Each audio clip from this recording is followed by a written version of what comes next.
àṣírí àwọn Iran mà tú. Àṣé àwọn Iran ló sponsor terrorism tó ń ṣẹlẹ̀ ní Kwara State. Yes, òun ló gbọ́ yẹn. Àwọn ni wọ́n sponsor ẹ̀. Láti fi support àwọn Fúlàní. Láti má jẹ́ kí Kwara kó bá lọ́wọ́ àwọn Fúlàní and some other things. Kó tó di pé mo gbé video analysis yẹn wá. Wọ́n ti arrest àwọn mẹ́ta tí ó jẹ́ wípé àwọn Iran regime tí wọ́n ṣe kíni tí wọ́n recruit láti jẹ́ spy. Kó máa monitor àwọn movement àwọn American. Kí ni interest American nínú Nigeria? Kí ni interest àwọn Israeli nínú Nigeria? Ọwọ́ DSS ti bá wọn, wọ́n dẹ̀ ti arrest wọn, wọ́n ti gbé wọn lọ sí court. Àwọn mẹ́tẹ̀ẹ̀ta ti wá jẹ́wọ́ báyìí wípé ẹ ṣe mí jẹ́jẹ́ níbi tá a bá dé yìí. Àwọn ready láti jẹ́wọ́, wọ́n dẹ̀ ti jẹ́wọ́ wípé Iran regime òun ló recruit wọn. Tó dẹ̀ kọ́ wọn bó ṣe máa ṣe tàtàtà, bó ṣe máa lo àwọn machine oríṣiríṣi láti spy nínú Nigeria. Àwọn ọmọ Nigeria dẹ̀ ni wọ́n. Ẹ jẹ́ àsáré débẹ̀ kí n tó gbé fídíò wọlé fún yín. Nigeria terror suspect reportedly admits spying on US-Israeli embassies for Iran.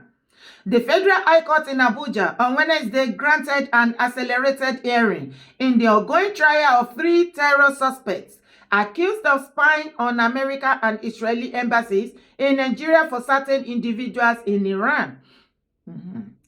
The News Agency of Nigeria, NAN, reports that the 3 men, Haruna Abbas, Ibrahim Musa, and Adam Sulaiman, were arrested in Kano and Lagos State in 2013.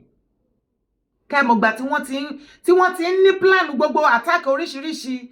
Ó la ṣe sọ fún ẹ̀yin ọmọ Yorùbá, ẹ má sùn lé gbogbo ilẹ̀ Yorùbá pátápátá ni wọ́n ti spy, tó ti mọ in and out. Every nooks and crannies. Gbogbo àwa tá jọmọ Yorùbá gan tá ń gbé ní àwọn village yẹn, gbogbo ibi tí a mọ̀ rárá, gbogbo bẹ̀ ni wọ́n ti spy, tó ti rán àwọn spy wọn lọ, tó ti monitor. Yes, more than 20 years tó ti wà lẹ́nu kìíní, tó ti ń plan ẹ̀. Attack tẹ́ ń rí ní Kwara kì í ṣe wípé wọ́n ṣẹ̀ṣẹ̀ bẹ̀rẹ̀, wọ́n ti ń plan ẹ̀ for a very long time. Wọ́n ti rán àwọn spy wá láti wá ṣe gbogbo findings at everything tó ń ṣẹlẹ̀ ńbẹ̀ pẹ̀lú government tó jẹ́ sí wípé àwọn kan wà nínú government ní Kwara tí wọ́n ṣiṣẹ́ pẹ̀lú àwọn Iran messengers yìí ní Kwara State. Àwọn ni wọ́n pa yín. Mo ń bọ̀. The witness, a senior official of the Department of State Services, DSS, identified as James Simon, disclosed this. The officer said one of those recruited for the assignment confessed to the act and how he also recruited others. You see live? The witness said he recorded the statement made by Mr. Abbas, in which Abbas, detailed his involvement in the whole episode and how he helped the Iranians recruit some other Nigerians. You see? When asked Mr. Yahouri if he would consider the Iranian military men as a member of a terrorist group, the witness said although he did not know the military men themselves, their involvement in such an act of training Nigerians in the act of terrorism, even if you are not formally branded as a terrorist organization, still amount to the act of terrorism. Lọ́rọ̀ kan ṣá, Iran òun ni wọ́n sponsor gbogbo àwọn tẹ́ bá ti rí tó attack church tán pa Christian àbí tán pa oníṣẹ̀ṣe àbí anybody like that. Iran ni ẹ wá fi ti ara yín gbọ́ video analysis ẹ̀. Regard Iran on this matter was simply because Israel came out that they will be assisting Kwara State on agricultural projects. They will be assisting Kwara State on agricultural projects, that they will be sponsoring some agricultural projects on Kwara States. That's, they want to fund some project for them on agriculture in Kwara State. This is what triggered aggression on Iran. That what would have brought about Israel coming to help them in Kwara on agricultural product. No, they have to recruit some Nigerians to go against this and carry out some attacks. This Ali Abbas said when they arrived in Nigeria, after gathering all these people, that he now selected these 2 people that they will go back together before they were caught. nowhere is safe in this country anymore. If you think you are safe wherever you are, come out, come and hear what I'm trying to, this news that I'm trying to break here now. Come and hear it. Ali Abbas Hassan was taken to Iran and he was trained. He was taken to Iran. On getting to Iran, he was taken to a 2-story building. From the 2-story building, he was taken to the barracks in Iran, to the army barracks, where he was trained on how to handle ammunitions, how to fire ammunitions, and other hardware ammunitions. Now, he was sent back to Nigeria to come and start recruiting people and pick 3 persons that he trusts the most, that he should take 3 out of them, the trusted ones, bring them back to Iran so that they will be able to train them as well. Then they will now push them back to Nigeria so that they will create a base where they will start training people on how to start spying, gathering intelligence, gathering for informations for alleged terrorist attacks on Israelis' embassies and bases in Nigeria, American embassies and bases in Nigeria, American companies and their allies in Nigeria. And he was given a software, gadgets, a software that cannot be accessed by anybody in any part of the world. It's only those Iran that gave it to him that can access that app, that software.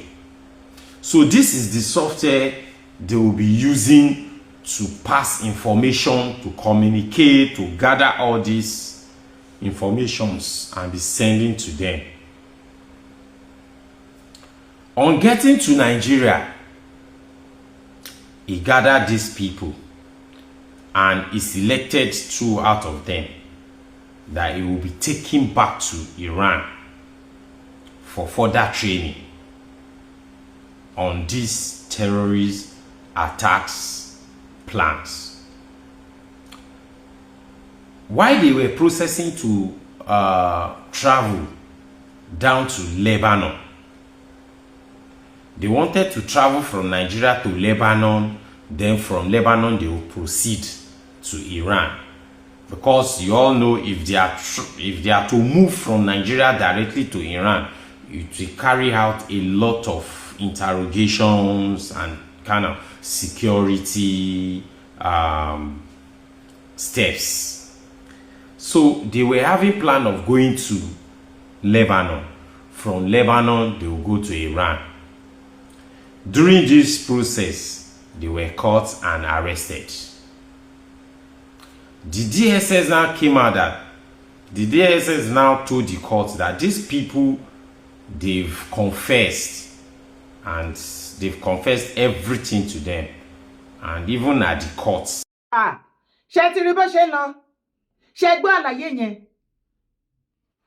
Kì í ṣe wípé wọ́n ṣẹ̀ṣẹ̀ bẹ̀rẹ̀ sí ní plan nǹkan tó ń ṣẹlẹ̀ ń sìn, wọ́n ti plan ẹ̀ for a long time. Àsìkò ti tó láti ṣe kí ni, láti bẹ̀rẹ̀ sí ní execute tó já sí wípé ìwọ ọmọ Kwara tó bá ń gbọ́ mi lọ́wọ́lọ́wọ́ tó ń wo fídíò yìí, wàá mọ̀ wípé wọ́n ń jí yín gbé.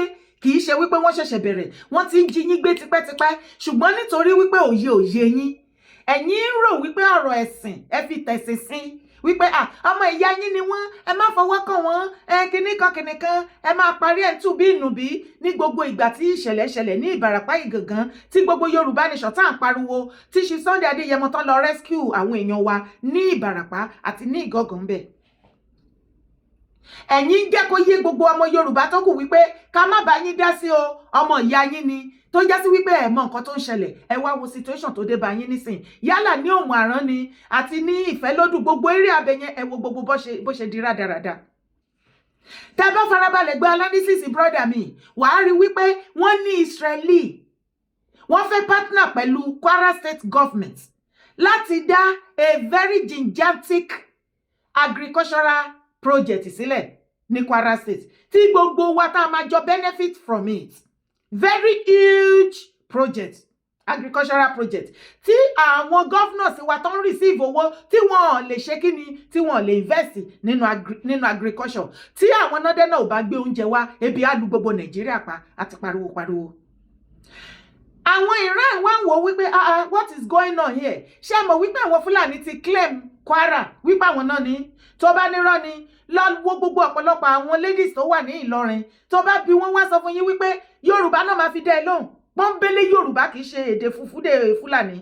Wọ́n á jẹ́ kó yé wípé yes wọ́n sọ Yorùbá lẹ́nu ṣùgbọ́n Fúlàní pọ́nbélé ni wọ́n, àwọn náà dẹ̀ ní Ìlọrin. Ní kí Kwara kó má bàa bọ́ lọ́wọ́ àwọn Fúlàní, tá bá ń sọ fún yín wípé gbogbo àwọn Islamic leaders, extremist leaders pátápátá ni wọ́n wà ní under recruitment Iran regime tí wọ́n ṣiṣẹ́ terrorism fún wọn Nàìjíríà láti Islamize. Nǹkan tó wà fún tí Iran wà fún nìyẹn. Àwọn ni wọ́n practice jihadists all over the world. Owó wà lọ́wọ́ wọn láti má jẹ́ kí Israeli kí wọ́n lè invest huge project lórí ọ̀rọ̀ agriculture ní Kwara State for the benefit of every one of us. Wọ́n wá wò fọ́dà wípé ṣé kìí ṣe ọ̀nà tí Kwara máa fi bọ́ lọ́wọ́ wọn lélẹ̀. Torí ní Kwara solid minerals wà káàkiri everywhere, very expensive one. Àìmọye tó jẹ́ pé ó wà scarce gan káàkiri all over the world. Ẹ máa rí ní Kwara ń bẹ̀. Wọ́n wá wò wípé ṣé Kwara ń bọ́yẹ máa wò lélẹ̀ tí Kwara máa bọ́ lọ́wọ́ wọn. Àwọn political leader yín, majority wọn ní Kwara, wọ́n ń ṣiṣẹ́ papọ̀ pẹ̀lú Fúlàní. Àwọn ni wọ́n gbàbọ̀dẹ̀ àwọn Iran against ẹ̀yin ará Kwara láti wá máa pa yín. And that is why tó bá pa yín jù bẹ́ẹ̀ lọ, kò sí nǹkan tí gọ́ọ̀mẹ̀ntì máa ṣe sí.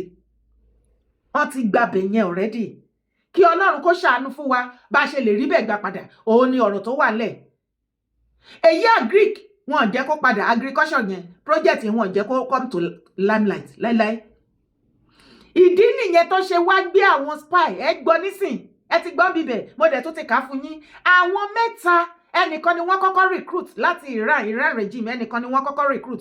Ẹni yẹn òun ló wá lọ recruit àwọn méjì. Mo wá fi àsìkò yìí bẹ́ẹ̀ ìwọ brother mi tó bá ń gbọ́ mi lọ́wọ́lọ́wọ́ àbí sister mi, tó o bá jẹ́ mùsùlùmí òdodo àti tòtítọ́, tó bá pè ẹ́ àbí nínú ilé kéwú, because ọ̀pọ̀lọpọ̀ àwọn àáfàá ilé kéwú náà ti gbàbọ̀dẹ̀ lọ́wọ́lọ́wọ́ yìí torí owó peanut. Ẹ̀yin tẹ́ ń rán ọmọ lọ sí ilé kéwú, ẹ be very very careful. Táwọn ọmọ yín bá ń lọ ilé kéwú tó bá ń dé, ẹ máa fọ̀rọ̀ wá wọn lẹ́nu wò, ẹ máa monitor wọn, kẹ́ wo attitude wọn bẹ́yẹ́ wọ́n change. Brother mi, sister mi, má jẹ́ kán recruit ẹ fún nǹkan tí ò dáa, kó má bàa bá ọ̀rọ̀ tó wà nílẹ̀, kó má bàa bá lọ. Ẹ jẹ́ kí gbogbo wa ká wà tàlát. Ṣé bí wọ́n ṣe ń pa àwọn kúkúrú tán pa gúgù tán pa mùsùlùmí tán pa Christian ní Kwara, ṣó wà happy about it? Láti 2013 ní Iran tó ti ṣe kíni, tó ti rán spy, tó ti ṣoríṣiríṣi inú Nàìjíríà. Ìyẹn ni mo ṣe sọ fún ẹ pé gbogbo ilẹ̀ Yorùbá pátápátá òun ni wọ́n ti mọ in and out, all the nooks and crannies. Kọ́lọ́n kó gbà wá ń bẹ̀ ni o. Kọ́lọ́n kó yọ wá ń bẹ̀ ni o. Ibẹ̀ ni kọ́kọ́ là ń lọ o. Mo wí fún ẹ lánàá nu fídíò. Mo ní bí bàbá ṣe ń sọ, jẹ́ àjọ máa bá. Mo sọ fún ẹ nínú àwọn fídíò mi lẹ́nu ọjọ́ mẹ́ta yìí. Ọ̀rọ̀ business kọ́ ni bàbá olódò dẹ President Bola Ahmed Tinubu PBAT, òun kọ́ ni wọ́n bá lọ UK. Nàìjíríà máa pín torí níbi tá a bá dé pín òun ní nǹkan orin tí everybody ń kọ both home and abroad. Ẹ̀yin tẹ́ wà Nàìjíríà ní ọ̀rọ̀ òye láàárín àwọn western leader bí wọ́n ṣe máa pín Nàìjíríà sìn tí ò ní dogun jù, òun ni everybody ń mú léré. Mi you know kì í ṣe ọ̀rọ̀ business. Kí àlàyé mi kó lè yé ẹ, ọ̀nà mélòó ni wọ́n fẹ́ pín sí àti ìgbésẹ̀ wo, ibo náà ti bá ṣe dé and so on and so forth. Tẹ̀lé mi wá gbọ́ fídíò yìí mọ̀. So I'm asking, is Tinubu planning to divide Nigeria? It's just a question. Because when you go and you listen to most of the journalists in the UK, what they are saying is this, that the trip that Tinubu made to the UK is not about business. It's something that has to do with Nigeria. Don't forget that this same Tinubu said that he does not believe in one Nigeria. Because to me, if Tinubu can do it, I'll be very happy. I'll be very happy. Let me tell you something. You see, this issue of insecurity in Nigeria, it cannot end. I made a video yesterday and I said it, that the issue of insecurity, nobody can solve that issue. But I'm telling you that if they divide Nigeria today, say northern Nigeria, go on your own, southern Nigeria, go on your own, the issue of Boko Haram will end. I'm telling you guys, understand what I'm saying. If they say today, just 1 minute, they just divide Nigeria today. They say northern Nigeria on your own, southern Nigeria on your own. Boko Haram will disappear because they created Boko Haram because of the southern Nigeria.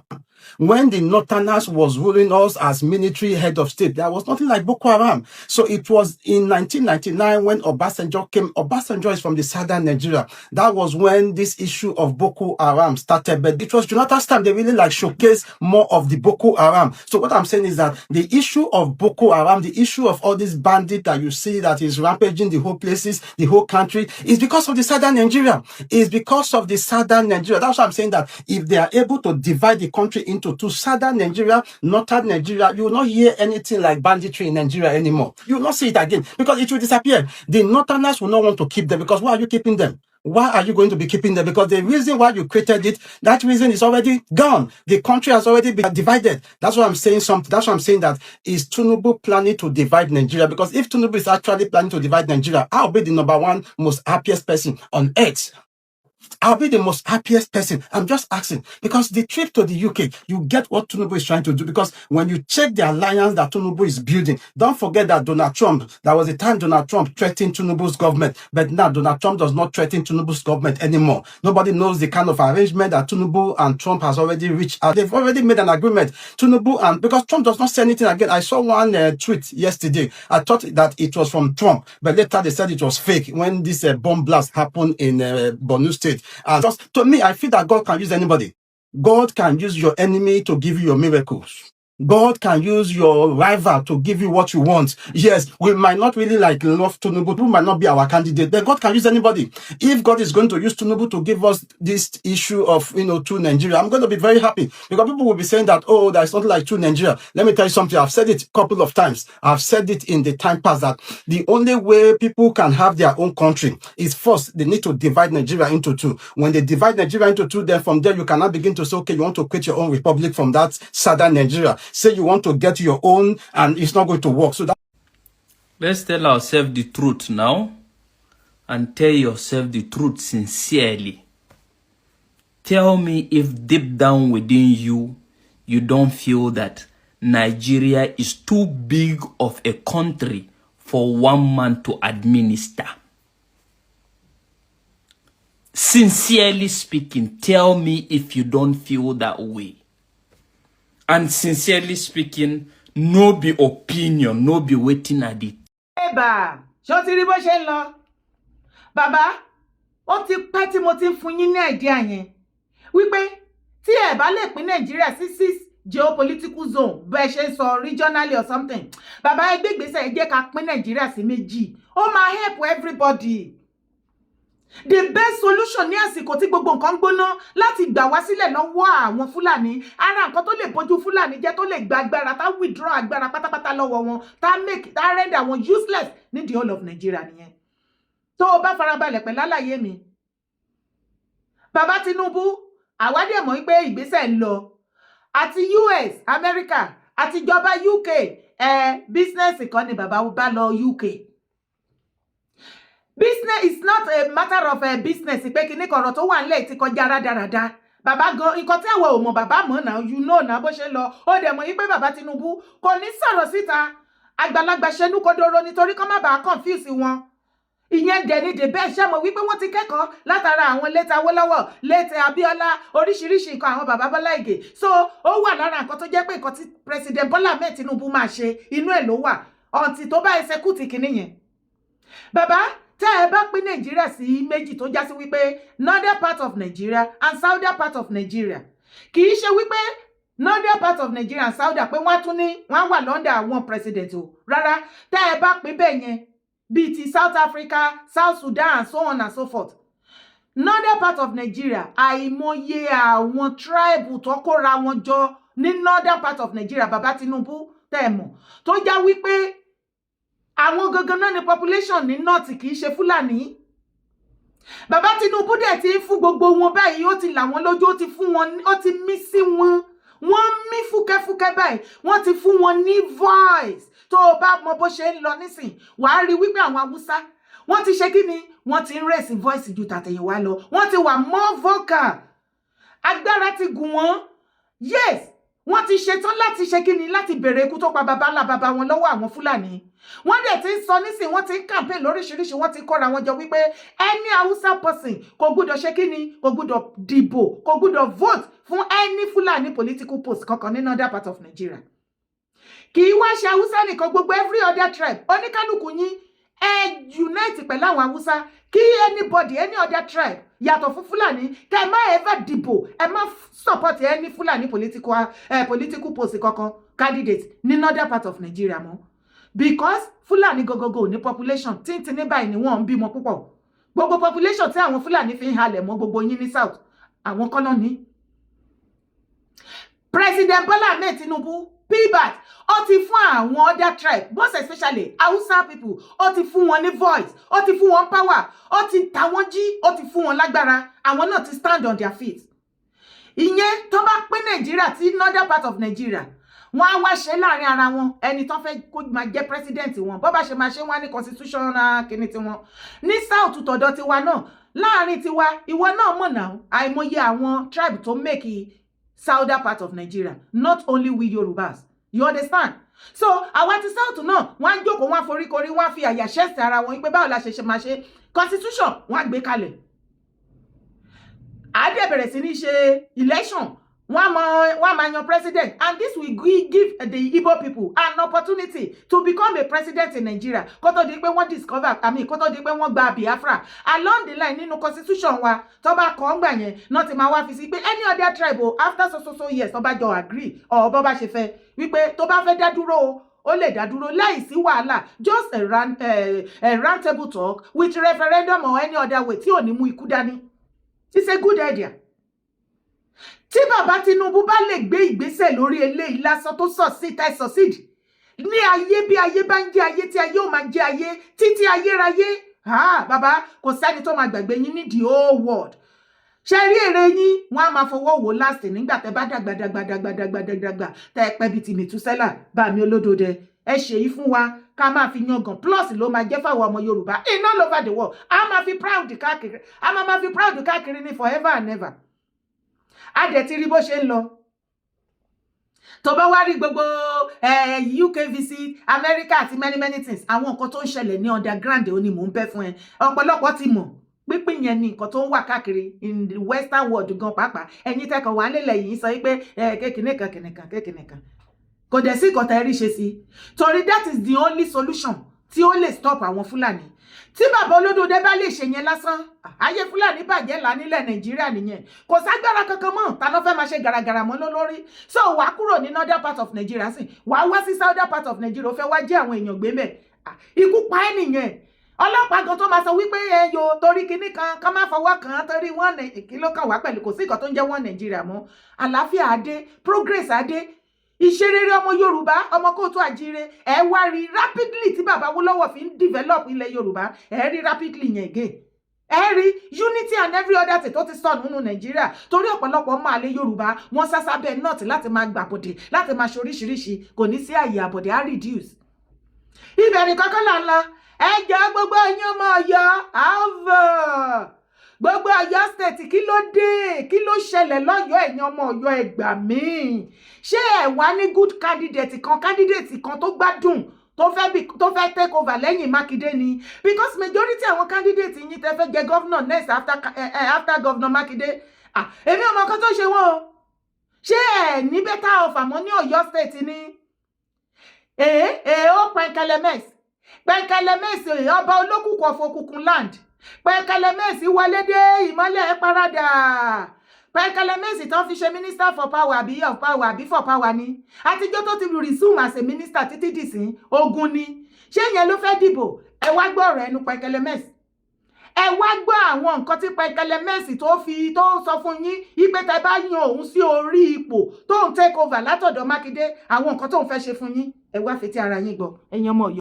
You drive a car in Oyo State in Ibadan. You are having Lagos number on our roads. Why? It has to be stopped. You are using our road, using Lagos number. We'll stop it. These people, they are fucking selling light to private companies. You only have more light on Sundays. On Sundays, you have more lights. Let's say at least you can have like, let's say 3-4 hours during the day. Yes, but weekdays, you don't have none. Only on midnight, they will bring the light around 2. Take it around 20-30 minutes. That light, for a whole, for how long will we do this? Fuck these people, fuck NEPA, fuck Mandela, fuck everybody. Fuck government, fuck all of them. Bullshit.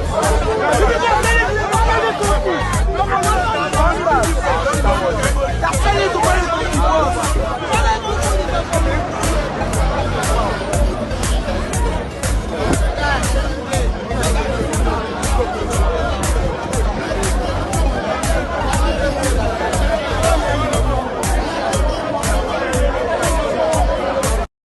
Wàhálà ti dé l'Ọ̀yọ́ State. Ọ̀yọ́ State ti kẹ́ran mẹ́rọ o.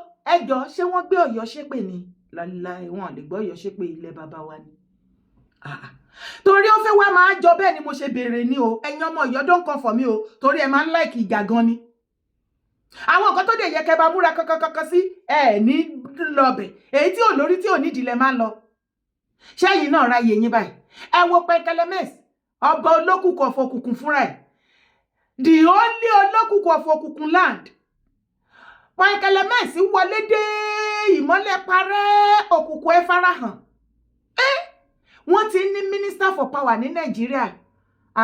Wọ́n ò fi irú Penkelemesi tọrọ láyéláyé. Irú Penkelemesi ò ní ṣẹ̀mọ́ nínú Nàìjíríà ṣe minister. Nínú gbogbo ministerial post pátápátá tó wà, Penkelemesi is the worst.